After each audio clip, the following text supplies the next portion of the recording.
Let's meet our special guest for the morning, ladies and gentlemen, Al Murray!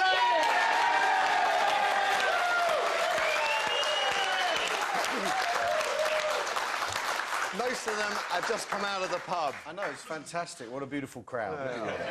You all right, Al? Yeah, I'm fine, yeah. Good. Yeah. Al's Pub Landord alter ego, national treasure, of course, teasing Limber Opic, was one of my personal favourites of the last series. Yes, he's not coming back on the show. It was the UFO obsession amongst everything else. When he thinks the world's going to be destroyed by a comet any minute. It's the only way the Liberals will get in. Now, there's loads more laughs in this, the Pub Landlord's book of British common sense. Can you remember any other great lines you wrote in this? I think one of the questions that the Pub Landord answers in that book is what women want. Sigmund Freud asked the question, what do women want? He asked that question. It's obvious, they want the central heating turned up. I like why we should bring back hanging, if only for the sake of the rope industry. Well, there's an arguable logic there. The reason you've got kids hanging around on the streets causing crime is because the factories are all closed. So if you bring back hanging, you've got to have rope factories to make rope, which means the kids get jobs in the rope factory, there'll be no crime, which means there'll be no need for hanging, so you end up with kids back on the streets. You close the rope factory, then you've got kids committing crimes, you've got to bring back hanging, so you need a rope factory. It works perfectly. It could be... You can't argue with that, can you? Tory policy, perhaps, David? Well, yes, maybe not. Pass it on. We shouldn't be surprised it's a witty and charming book, because you are descended from a great writer, isn't that right? Yes. I mean, I don't want to go on about it. Go on about it. I'll go on about it. My great-great-great-grandfather is William Thackeray, who wrote Vanity No. Fair. Yeah. No. Yes. Yes. You wouldn't make up a thing like that. No, and I have a great aunt who's still with us who remembers his daughter was her grandmother. Her daughter was her grandmother, and his daughter was her grandmother, and she remembers stories of the printer's boy coming round for the copy, that month's copy of Vanity Fair, because it was written sequentially, you know, month by month, and he did the cartoons and he did the copy, and the printer's boy would turn up last thing, you know, going, "Where is it, Mr. Thackeray?" And Thackeray would be, "I'll be finished in a minute," you know, like that, and give him the stuff. So. And he's one of my favourite writers, better than Dickens. Oh, yeah. You can almost touch him. But there's some fabulous stories about when he died. Dickens, there was a huge funeral, loads of people at the funeral, and then everyone left, and Dickens stayed on his own by the grave to say goodbye to Thackeray. So it's you know, it's nice having that bit of history. It's a bit silly though, me running on stage spilling beer and pork scratchings on myself. as an eternal tribute to the man. Yeah. Now, the third series of Happy Hour is back on ITV1 on Friday nights. Tonight, it's a stylish Scott Wan who gets to meet a proper British landlord. Speaking man to man, I think a naked woman, a naked lady, the female form in the nude, the bare woman, the naked lady is... The naked woman is nature's greatest work of art, if memory serves. Absolutely. Isn't it, don't you think? Absolutely. I know, I love the female form. You know, even though I'm obviously an openly gay guy, yeah, baby. Watch it. You know, I love the female form. I think women are absolutely gorgeous, regardless of their shape and size, their sexuality, their femininity. Yeah. You know, I think women are gorgeous. Do you like women? Yeah. The male body, though, is like functional. It's like a teapot in it with a spout and a couple of bags and...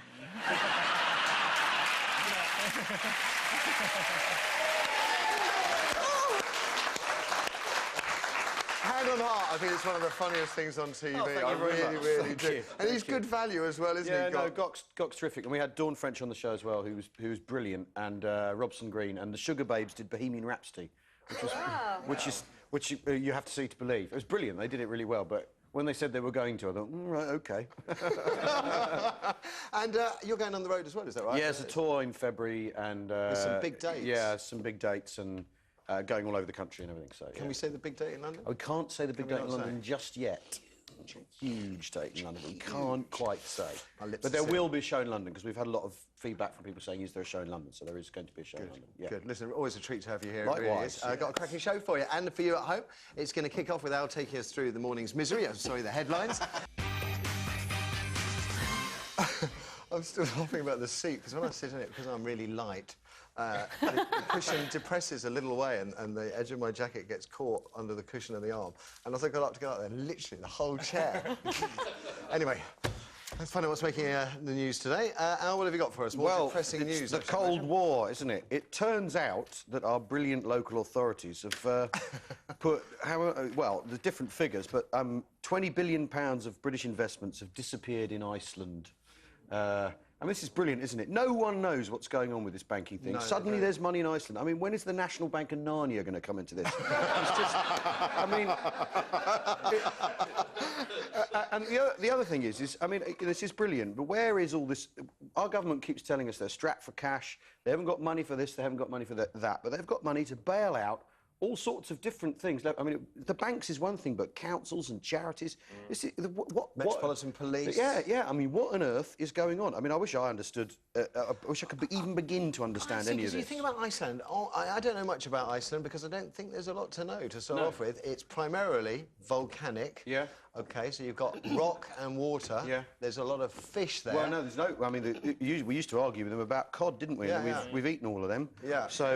so really, it's just rock and water. Rock and water and vodka, as I understand it. And banks. And banks. Empty banks. Empty banks. And we've frozen. Am I right in thinking that Gordon Brown is responding? He is freezing Iceland's assets over here. Using anti-terrorist legislation. No, Thank goodness for the He's anti-terrorist going to bomb them next, isn't he? He's going to bomb them. I mean, this is all bonkers, isn't it? You can imagine confused shoppers going down to their local frozen food store demanding... Absolutely. The money's gone to Iceland. Yeah. I don't know. OK, so that's the latest on the Iceland situation. What else is going on? To help this along, house prices are falling at the fastest rate for 50 years, says the Halifax. Isn't that fantastic? I thought the Halifax were also in the toilet, so I don't know. I mean, this is brilliant, isn't it? It's all... The wheels are coming off completely. It's fantastic. It's so exciting. I did meet someone yesterday who assured me, a financial expert, he assured me it's all going to be sorted by January. Oh, yeah, right. Yeah, I mean, you know, where is it all headed? I suppose seeing as there's no money left, it doesn't matter if the house prices collapse because you can't buy them anyway, so...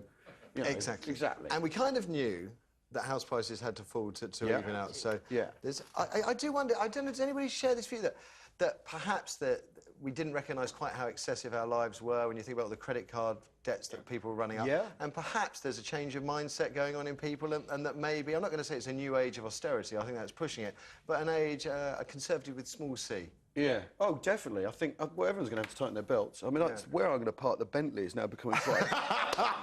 You're absolutely right. I mean, I think the thing is that lots of people, if you want something, you go out and buy it, you put it on a credit card, and then you worry about how you're going to pay for it later. That's all new. That never used to happen. And of course, now... Sorry? It's good, though. Yeah, it's great until you can't repay it. And, of course, all these credit cards are now offering huge deals for you to go and put your debt on different cards and stuff. So there's going to be a huge issue. Yeah. OK, that's the big issues. Right, yeah, now we're down to the important matters affecting Great Britain. Marmy-barmy, right? There's this parents' fury at school. The school is told to ban Marmite. There's a... Yeah. Yeah, now you're sitting up and listening, aren't you? Oh, billions disappear in Iceland. Whatever. Yeah, banning Marmite. It's a school in Wales, a primary school breakfast club has banned Marmite because it's too salty, apparently, according to a guideline. I mean, really. David? No such thing as bad food, just bad diets. Don't ban everything. It's about everything in moderation. I think it's nuts. Well said. Well, also... when are people going to be allowed to make their own decisions in this country? I mean, all right... Isn't that too dangerous? What? Allowing people to make their own decisions? What, eat Marmite? It's bad enough come election time. Well, I don't know. But the thing is, I suppose they'd be making their own decisions with credit cards, and as a result, we're in the toilet. So I don't know. This is just silly, though, isn't it? Yeah. Isn't it? Yeah. It's just silly. Silly. The last one from you? Well, I like this story. There's a woman here, she's 105, and she's still a virgin. Probably that's why she lived so long. And maybe that's why she lived so long. I mean, I think a wise man called Socrates once said that having a male libido is like being chained to a madman. And I think she's probably better off. Because, you know, she's obviously removed a great deal of hassle from her life.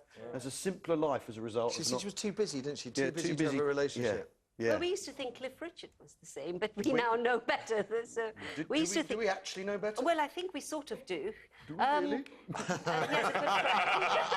Can we say that? I think we can. But he seemed I'm not going to say that.